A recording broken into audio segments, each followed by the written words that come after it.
Government of Pakistan की जानिब से अब ये फैसला किया गया है, एक रोड मैप तैयार किया गया है 2024 से 2029 तक के लिए कि प्राइवेटाइज किया जाएगा तमाम इदारों बाय फरोख्त। जी हाँ, ये जुमले मेरे नहीं हैं, ये दीगर अखबार और ख़ास तौर पे बैनुल अक़वामी अखबार पाकिस्तान के लिए लिख रहे हैं कि Pakistan is for sale. Pakistan के कहते हैं दुकान के बाहर बराए फ़रोख्त का एक बोर्ड आवेज़ा हो जाता है, तो पाकिस्तान के ऊपर एक बोर्ड एक चिपका दिया गया है, स्टिकर चिपका दिया गया है कि ये मुल्क इस वक्त बराए फ़रोख्त है। कौन कौन सा सरकारी अदारा फरोख्त होगा, तफसीलात कौमी असम्बली में पेश कर दी गई है। हुकूमत ने निजी शोबे के हवाले किए जाने वाले 25 सरकारी अदारों की फहरिस्त कौमी असम्बली में पेश कर दी है। फहरिस्त वफाकी वजीर बराए निजगारी अब्दुल अलीम खान ने पेश की है। आपको बताते चलें कि कौन कौन सा सरकारी अदारा फरोख्त होगा, तफसीलात कौमी असम्बली में पेश कर दी गई है। ये बात मान लूँ तो फिर मुझे और आपको जाके आज अपने घरों के असासे भेज देने चाहिए घरों को बेहतर चलाने के लिए। हाँ। ये कोई लॉजिक है? देखिए, पहली बात तो यह है कि इस मुल्क में अवाम के साथ, सरमायाकारों के साथ, इंडस्ट्री के साथ बड़ी ज़्यादतियाँ हुई हैं। सबसे पहले तो भुट्टो साहब ने नेशनलाइज करके सबसे बड़ा जुल्म किया, फिर वो अदारे नहीं चल सके, उनसे तो वापस करने पड़े जी। अब ये हुकूमत अगर ये फैसला कर रही है कि अपने घर के सारे बर्तन बेच के मैं इकॉनमी चला लूँगी या इकॉनमी बेहतर करार कर लूँगी, ये मिसनोमर है। पनौती पाकिस्तान, #पनौती पाकिस्तान। सऊदी अरामको जो ऑयल की कंपनी है, दुनिया की सबसे बड़ी ऑयल की कंपनी है, वो कह रही है कि पाकिस्तान ऑयल कंपनी में वो लोग 40% का स्टेक खरीदेंगे। अरामको के एग्जीक्यूटिव वाइस प्रेसिडेंट यासिर मुफ्ती ने बातचीत करी है और साइन करा है agreement Lahore based gas and oil Pakistan limited के खालिद रियाज के साथ।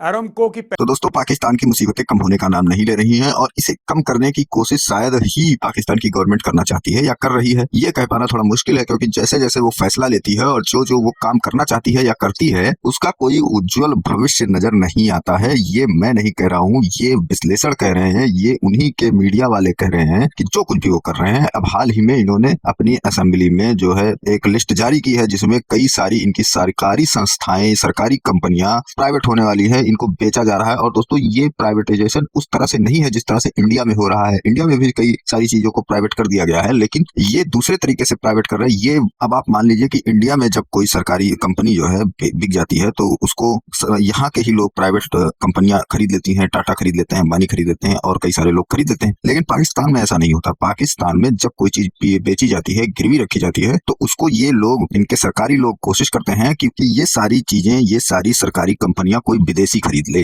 जैसे यूएई के लोग खरीद लें, दुबई के लोग खरीद लें या कोई भी मुस्लिम उम्मा वाले देश खरीद लें, और ये उनको बेच देते हैं और बढ़िया मुनाफा उनसे ऐंठ लेते हैं। और इसके बाद में सारा मुनाफा वो लोग ऐंठते हैं, यानी कि तत्काल में तो इनको पैसा मिल जाता है बहुत सारा, और बाद में जब उसका मुनाफा वाली डीलिंग होती है तो इसमें 80%, 85% तो ये उन्हीं लोगों को देने की बात करते हैं। इनका शेयर उन्हीं लोगों को दिया जाता है, यानी 85% के शेयर होल्डर हो जाते हैं जो आते हैं इसको चलाने के लिए, और बाकी 15% में ये काम करते हैं दोस्तों। और ये सारी चीजें इसलिए हो रही हैं क्योंकि जिस तरह से वहां की सरकार ने उनको फंसा रखा है इनके लोगों को, और ये होना भी चाहिए, ये इसी के लायक है। क्योंकि जिस तरह से जब पाकिस्तान में अच्छे दिन थे, तो इन लोगों ने तो भारत को बर्बाद करने के लिए पूरी अपनी कोशिश कर रखी थी। कोई भी वो सिस्टम जो भी था उनका, इन्होंने पूरा सिस्टम लगा दिया था भारत को बर्बाद करने में। लेकिन हुआ इसका उलट, खुद ही ये लोग करप्शन के चलते और लालच के चलते ये लोग खुद ही बर्बाद हो गए। इनके बहुत सारे लोग बाहर प्रॉपर्टी खरीद रहे हैं, बहुत सारा सिस्टम अपना विदेश में बना रहे हैं और पाकिस्तान को खोखला करने पर लगे हुए हैं। और भारत के दुश्मनी के नाम पर जो इन्होंने चूरन अपनी आवाम को दिया, उससे आवाम अभी तक निकल नहीं पाई है। अभी तक वही चूरन लिए हुए आवाम घूम रही है और ये लोग सब कुछ बेचकर माल कमाने में लगे हुए हैं। और इनकी कोई संस्था, कोई सरकारी ऑफिस या कोई भी ये नहीं सोच रहा कि हम अपनी आवाम के लिए काम करें। ये सब के सब लगे हुए हैं अपनी जेबें भरने के लिए,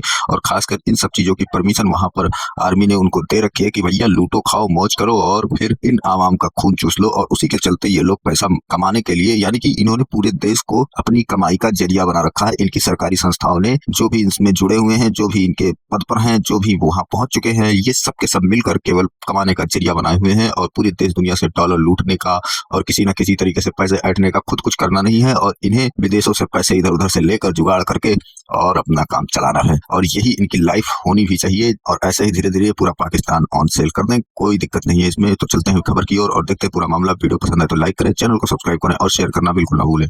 पहली एंट्री है पाकिस्तानी फ्यूल रिटेल मार्केट में और अरामको कह रहा है कि 40% हम पाकिस्तान की इस कंपनी का खरीदेंगे। आपकी हर चीज बिकने जा रही है, आपकी हर चीज गिरवी होने जा रही है। अगर बंदरगाह पे किसी और का कब्जा हो जाए तो वो आपके मुल्क की सांसों को रोक सकता है, आपकी मुल्क की नब्ज को रोक सकता है, कंट्रोल कर सकता है, याद रखिएगा। और ये स्ट्रेटेजिक पॉइंट ऑफ व्यू से बड़ी इंपॉर्टेंट होती है। बंदरगाहों के जरिए ही आप अपनी हिफाजत करते हैं, अपने मुल्क की कुमक पहुंचती है, आपको एड पहुंचती है हर किस्म की। आप समझ रहे, इतनी इंपॉर्टेंट होती है बंदरगाह। सिर्फ ये मत सोचिएगा कि तिजारत के लिए इस्तेमाल होती है, ये तमाम शोबे भी इसी में फॉल करते हैं। It may help, it may not help, it may succeed और it may be a disaster. ये सारे एलिमेंट्स इसमें मौजूद हैं। राइट। क्यों? पहली बात तो ये कि इत्तेहादी हुकूमत है और एक बड़ी जमात पीपल्स पार्टी के साथ इस इशू के ऊपर इख्तलाफात हैं। पीपल्स पार्टी PIA की निजकारी के खिलाफ है ना, आपको पता बिल्कुल है, है, बिल्कुल है। तो yes. पहले तो हाउस ही इन ऑर्डर नहीं है, तो इतने बड़े बड़े फैसले आप अगर करेंगे तो उसके ऊपर अमल कैसे होगा? एक बात। दूसरी बात यह है कि आप ये कह रहे हैं कि सिवाय जो यानी स्ट्रेटेजिक इदारे हैं उनको छोड़ के बाकी सब कुछ भेज दें। एक तो मैं आपको बता दूं पाकिस्तानियों को, आप इसको यह मत समझना इन्वेस्टमेंट हो रही है, ठीक है, क्योंकि ऑयल और न्यूक्लियर एनर्जी ये कुछ चीजें होती हैं जो कि स्ट्रेटेजिक एसेट्स होती हैं। आप किसी और मुल्क के हाथ में ये सब नहीं दे सकते, ठीक है। आप इन्वेस्टमेंट करवा लो, लेकिन आप कह रहे हो आप स्टेक बेच रहे हो, दोनों में फर्क है, ठीक है ना। आप ये कह रहे हो कि साहब आप स्टेक बेच रहे हो ऑयल का, oil is your strategic asset. अब पाकिस्तानी इसको पता है क्या बोलेंगे कि नहीं वो भी हमारे मुसलमान भाई। ये देखो, इसका मुसलमान इस्लाम धर्म से इससे कोई लेना देना नहीं है। हुकूमत डेस्परेशन में, इंतहाई डेस्परेशन में इस तरह की डील्स कर रही है और वो कहते हैं ये कोई अच्छी डील नहीं है। मतलब डील करना गलत नहीं है, लेकिन जिस तरीके से डील की गई है वो कोई अच्छी बात नहीं है और गवर्नमेंट इस पे अच्छी निगोशिएशन कर सकती थी। यहां तक कि किसी private consultant, sorry independent consultant से इसका सर्वे भी नहीं करवाया गया, जो कि एक लीगल रिक्वायरमेंट है। हाँ, सब मुनाफे में, यही जो मुनाफे में है उनको भी बेच दें। पहली बात तो ये है कि हुकूमत ये इतराफ करे कि वो नाहल है, नहीं चला सकती, उसमें कैपेबिलिटी नहीं है, पाकिस्तान में टैलेंट नहीं है, पाकिस्तान में अदारों को चलाने की कैपेसिटी नहीं है किसी में। यार खुदा के वास्ते, आप एटॉमिक पावर हैं, आपकी इंडस्ट्रियल बेस है, आपकी एग्रो इकोनॉमी है और आप पांडे बेचने पे लग गए हैं। कि इस तरह की डील्स जो है वो मुत्तहदा अरब अमारात जैसे दोस्त ममालिक को खुश करने की जा रही हैं ताकि उनसे मजीद लोन ले सके। आपको याद होगा पाकिस्तान ने अभी हाल ही में IMF की डील सिक्योर की है, 1 कुछ बिलियन डॉलर जो हैं हमें मिले हैं। इसके साथ साथ हमें 3 अरब डॉलर सऊदी अरब और मुत्तहदा अरब अमारात ने भी दिए हैं कि बैंकों में जाकर रखवा दो। आपके मुल्क का इसीलिए बेड़ा गर्क है क्योंकि आपने पाकिस्तान को तो नाली में डाल दिया और सब बन गए नमाजी पाकिस्तान में। ओ भाई, मुल्क को उठाओ नाली से, खत्म हो जाएगा तुम्हारी आंखों के सामने, आधा बन गया बांग्लादेश। हमें मजीद लोन चाहिए।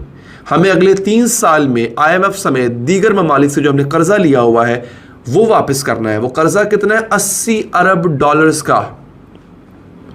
ये पैसे कहां से आएंगे? ये पैसे ऐसे आएंगे कि मुल्क के मुख्तलिफ एसेट्स को आप सेल कर दें, ठेके पे दे दें। आधा बन जाएगा बलूचिस्तान, आधा बन जाएगा जनूबी पंजाब, आधा बन जाएगा सिंधुस्तान, आधा बन जाएगा ग्रेटर अफगानिस्तान, फिर यहां पे आरती उतारते रहना, ठीक है। इसलिए मैं कह रहा हूं डोंट सेल दिस। और आप लोग जो कह रहे हो कि सऊदी अरामको 40% खरीदेगा, यार अपने स्ट्रेटेजिक एसेट्स कौन बेचता है? चाइना हमारा दोस्त मुल्क है। चाइना नहीं इन्वॉल्व, चाइना तो ये दारे खरीद रहा साथी है। अच्छा, हाँ, इसराइल और अमेरिका, इंडिया। इंडिया क्यों ऐसा चाहेगा? आपका क्या ख्याल है? इतनी आपकी उम्र है, कोई ख्याल होता है ना कि इंडिया इस वजह से हमारे खिलाफ है? इंडिया तो मुसलमानों के खिलाफ है, आपको नहीं पता है? मुझे नहीं पता ना। इंडिया वालों को ये मैं कहना चाहूँगी कि वो अपनी हरकतों से बाज आ जाए तो बेहतर है। जब हमारे पाकिस्तान जब खड़ा हो जाएगा ना एक जज्बे के मुताबिक, तो फिर इंडिया का हवा अभी नहीं खड़ा हुआ, अभी इससे और क्या हालात खराब होंगे कि जाता है पाकिस्तान टूट जाए, ख़त्म हो जाए। इंडिया का तो यही मसला है, इंडिया तो नहीं चाहता है कि पाकिस्तान सही रहे। इंडिया क्यों ऐसा चाहता है? एटमी ताकत तो है हमारे पास, लेकिन उनके पास भी है, और सबसे बेहतर चीज़ है हमारे पास जज्बा है। जज्बा पे मरते हैं वो लोग जो हैं, वो हमारे से इसीलिए जलते हैं कि ये जज्बे पे हैं। अच्छा, जज्बे पे हैं। आपको पता है हमारी उनके साथ कितनी जंगें हुई हैं? बहुत ज़्यादा 4 जंगें हुई हैं, तो उसमें से कितनी हम जीते, कितनी वो जीते, कुछ पता है? ठीक है। और हम एक एटमी सुपर पावर हैं।